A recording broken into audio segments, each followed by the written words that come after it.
All right, what's going on, guys? Jeff here. Today is Tuesday. I don't want to be doing a long video again. I don't want to be doing 30, 40 minutes kind of video. I'm trying to shorten my video a little bit because I do know that some of you do not really like the longer content. So anyway, I'm just going to get into it. Today we'll be talking about the budget. Okay, we're going to be talking about the budget. We're going to be talking a little bit about inflation. Okay, we're going to be talking a little bit more about banks with the volatility risk. And also we're going to be talking about Shanghai lockdown. Okay, so of course, okay, we'll also be talking about the whole Tesla situation with the whole stock split. Okay, but anyway, let's cover some news today. All right, so let's go with this whole Biden 2023 budget that include $14.8 billion for Social Security. Here's what change it could bring. Okay, so first of all, we don't really want to know about all this bill situation that's going on because the baseline that you really need to know about this entire budget that's going to be happening is basically this is going to be a budget that's going to be only affecting the top 0.001% of the Americans, okay? Which is like your Elon Musk, your Jeff Bezos, your Larry Page, your Peter Thiel, and all those people, okay? It's not going to be affecting the normal people. However, the issue with them doing this sort of billionaire tax or billionaire budget kind of thing is going to have a lot of residual effect from here on out. So of course we will have to actually talk a little bit more about this whole situation.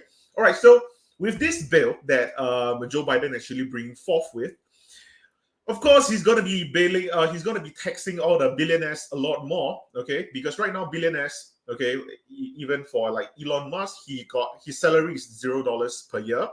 For Zucks, he is actually getting paid $1 a year. For Jeff Bezos, he was being paid $1 a year as well. So of course, all these billionaires, they kind of do not have any sort of personal income, and the way they actually do it is that they kind of get the money from they just kind of borrow the money from the company, and then if they need to pay the money back, they just kind of sell the amount of shares that they have to just pay it back. So those do not constitute as personal income. Okay, pretty smart. Okay, but the situation is because a lot of people is kind of being a little bit whiny about the fact that all these billionaires, they're just having so much money and they're not paying taxes. Okay, it's kind of funny because let's be honest, Elon Musk paid so much tax for 2021 that it was actually crazy, but people's not going to talk about that, right? Even Elizabeth Warren said that Elon Musk is not really paying a lot of taxes, which I really strongly disagree. But of course, that's just me. Okay, but okay, now let's get to the bottom line. Okay, Biden with his new tax, okay, with his new billionaire minimum tax bill, is going to be saving $360 billion a year. Okay, sounds pretty good, right? Sounds pretty good. $360 billion a year. Okay, we have to also take into consideration that currently the whole US debt is currently at about $30 trillion. Oh wait, hold on. We are currently at $24 trillion. We're at $24 trillion debt. And for us to actually get all the way down to a no debt America, okay, we have to go through this entire thing for 80 years. Okay, we have to go through 80 years for us going through 360 billion every single year. And of course, this is also provided that in this next 80 years, there's not going to be any additional deficit that actually come in to increase the whole budget deficit to make the deficit even bigger along the way. Which honestly, let's be honest here, okay? Every single term, be it a Democrat or a GOP, whoever who enter the office is going to be affecting the deficit because all of them want change. Okay, we all know that's the kind of thing. Okay, it's either build make America great again or build back better, whatever it is. Okay, all of them have this sort of plan for America, which is great. Okay, I like a forward-looking leader and all, but it is dumb for you to think that whatever they have in mind is not going to cost money. Okay, it's going to cost money, and it's all right to cost money. Okay. Let's be honest here, we already understand that, all of them owes God know who money, trillions of dollars actually. But the thing is that by them actually doing this, the selling point for Biden is saying that, yes, we're going to be saving $360 billion every single year. Sounds like a lot. It sounds like a lot, okay? But the issue is, it's not a lot when you actually compare it to the deficit. And the bigger underlying issue is that this money is now going to be taken away from these billionaires. Okay, and these billionaires are not just taking this money without doing anything for the society. They are not as if like they are just it's not as if they inherited this money and they are not running a business or whatsoever. They're all running businesses, and important businesses as well. Okay, be it your Amazon, be it your Facebook, be it your Alphabet, be it Tesla, whatever it is. Okay, and in order for them to actually consistently hold on to all these profits, okay, now they are being ripped apart. Okay, let's just say $360 billion is going to be ripped apart from the top 5 companies alone. Okay, the top 5 company, I'm just going to say Apple, Microsoft, Alphabet, Tesla, and Facebook. Okay, I'm not very sure if it's those 5, but I'm almost certain it is. But let's just say these 5 companies. Okay, these 5 companies, let's just take $360 billion away from these 5 companies every single year. Okay, right now, if we actually take that into consideration, who are the actual consumers of these 5 companies? Is either other businesses or actual middle class people who buy iPhones, people who advertise their services on Facebook and also on Google. Okay, people who are buying Google software, people who are buying cloud software. Okay, people who are buying things on Amazon. Okay, and let's not forget, these are the end consumers. Let's remember there's also a layer 2, people who are working for those companies. Okay, and if you suddenly take away $360 billion away from these 5 companies per se, just for example, okay, you take away this much money from them, okay, the only way for them to actually curb this kind of thing is either increasing prices where the end consumer, where the layer 1 consumers get the biggest hit. Okay, and that's going to increase inflation. Okay, and America don't want inflation, so I don't get why Biden thinks that this is a good idea. Okay, and the second way is for them to actually cut wages. And again, we do not want wages to go down, because the wages going down, true, it's not going to create inflation, but it's going to create a lot of unhappiness, and people are going to start quitting their jobs, and then you're going to have a lot of this whole employment lagging indicator stuff going on again. So either way, okay, the company losing this money, they can just bring forth over to either the end consumer, the workers, or they can just do a shrinkflation sort of thing. So for example, for Amazon, basically they can just be like, okay, you know, everything is still going to be the same, but some services are going to be limited. Okay, or Apple can kind of say that, you know, the iPhones that we're going to be giving you might be less powerful, the chips might be not the best, and things like that. And there's going to be a lot of method for them to actually bring their prices down. And let's be honest here, okay? Big companies knows how to cut their costs. Okay, they're not like small companies where, you know, sometimes it's very hard for us to really understand how to cut the cost down. Okay, I do run a company as well, and I do understand that sometimes it's very, very hard for you to actually pinpoint a certain area, and then you can actually cut your cost from there on. So of course it makes sense. But for big companies, every amount makes sense to them, and they have people waiting and calculating how to cut costs for those items at all times.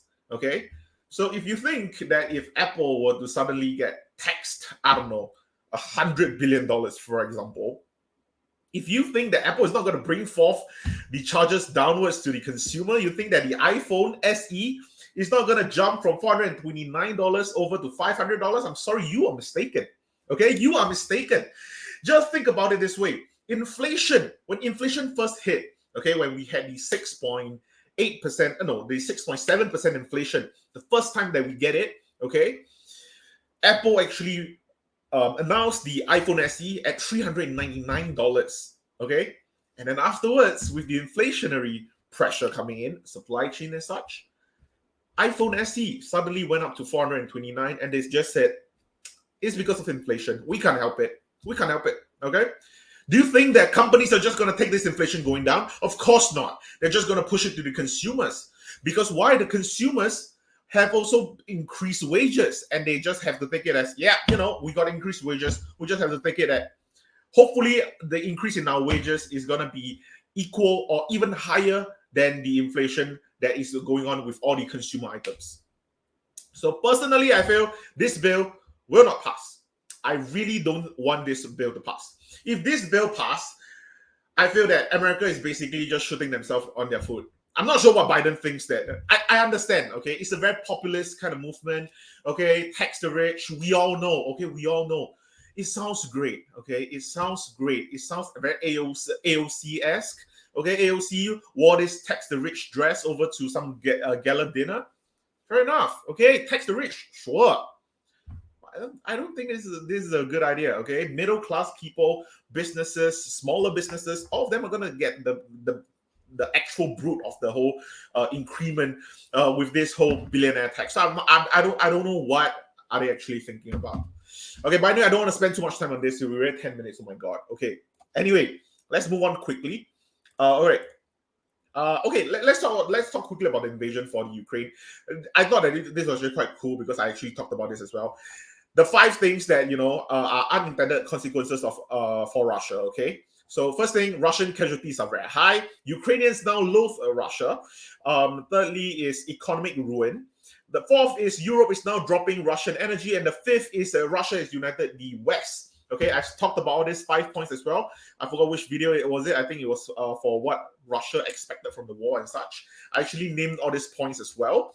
So yeah, let's be honest here. I think that Russia really miscalculated their stance before entering into this whole entire war situation with them. All right, anyway, let's move on quickly. All right, so banks now demand more protection on new risk amid volatility. All right, so for people who remember back in the day, banks usually have this certain cap for them to actually have to hold on to. Usually it's about 2%. Before they can, that means that all banks actually have to hold 2% of their cash no matter what. So that 2% basically just holds onto it. For example, if any sort of volatility happen, they can actually use this 2% to offset those kind of losses. Okay. Of course, during the pandemic, a lot of the SEC and the Federal Reserve basically just be like, okay, you know what, you guys can go ahead and just bring it down to 1%, because by them actually having 1 extra percent to work with, they can actually invest more aggressively. They can go for more gains here and there. Okay, so it makes sense. But right now, banks are starting to demand more protection because right now we're starting to see more of a risk-on environment. Just look at AMC yesterday. AMC yesterday ran up almost 45% intraday. Okay, GameStop went up 28% intraday. Okay, we have Bed Bath & Beyond at 17% or so. All these are so-called the meme stock or the momentum stocks. All of them are actually going up crazily. And these are what we call as risk-on assets. And let's not forget that we also have other assets such as your crypto. Okay, crypto, a lot of time we like to actually classify them as risk-on asset as well. Bitcoin currently is at 47.6K. Ethereum at 3.4K.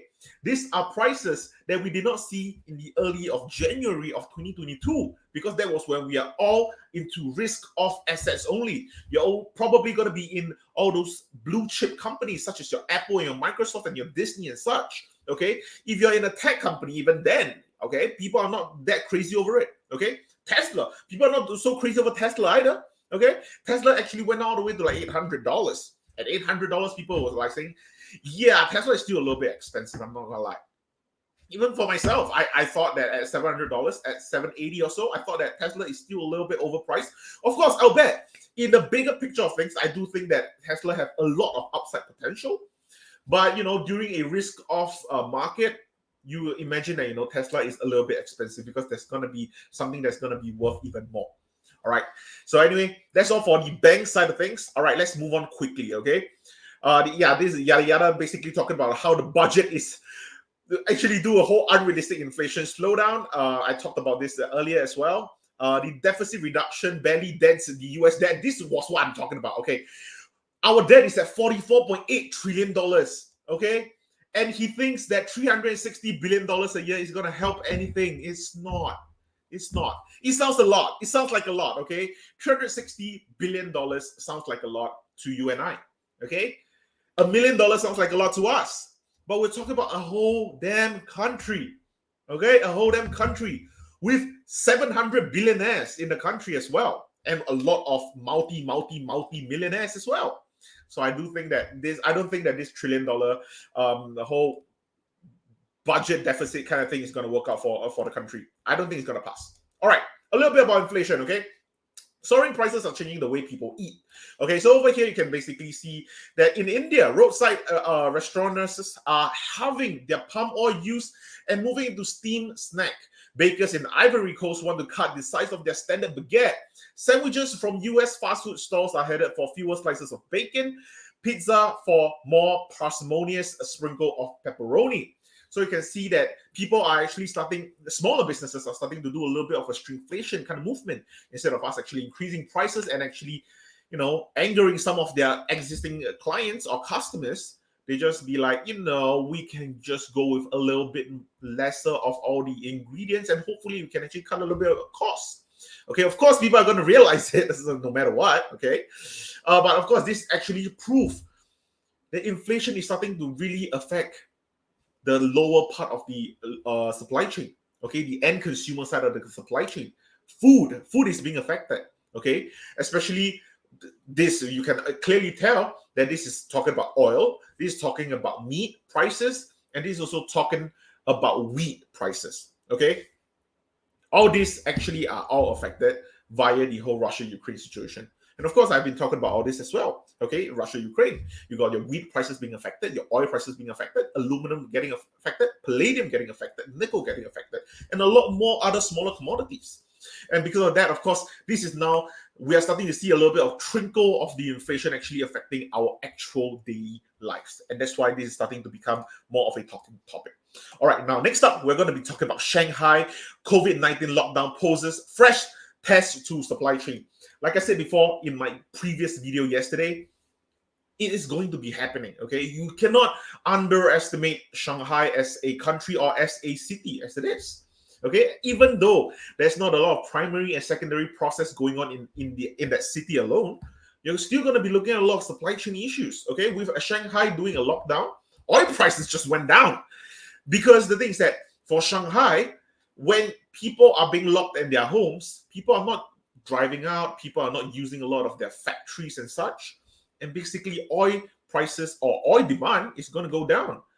And it's very obvious, which is why, especially in the peak fear of March 2020, we saw prices of oil go down to negative prices for oil as compared to what we have now at about $120 for WTI per barrel. It's obnoxious. It's crazy. Okay. All right. I'm going to move on quickly. Okay, this is basically about Elon Musk having COVID again. I don't think he's crazy about it anyway. So yeah, he got COVID again. But what I do want to talk about Tesla, however, is the fact that, because they are doing a stock split. Okay, and because they are doing a stock split, but this stock split is not going to be a simple 5-1 or a simple 3-1 and such. It's going to be a dividend split. Okay, and before you are worried that this is going to be like giving out dividends and such, it's not. Okay. Honestly, it's going to be about the same thing. It's just that in the filing wise, it's going to be a little bit different. I'll be actually explaining more of this entire stock split, why companies stock split, why companies split, and what are the advantages of them actually splitting. I'm going to be making a separate video for it. I'll be uploading that video tomorrow, where I actually explain to you guys about it. Probably it's going to be a shorter video, of course. Hopefully, I'm not very sure yet. But yeah, I think that'll be all for today's news. And yeah, hopefully we can actually go through a successful market open later. Okay, 18 minutes. Perfect. I'll see you guys tomorrow. Thank you so much for watching.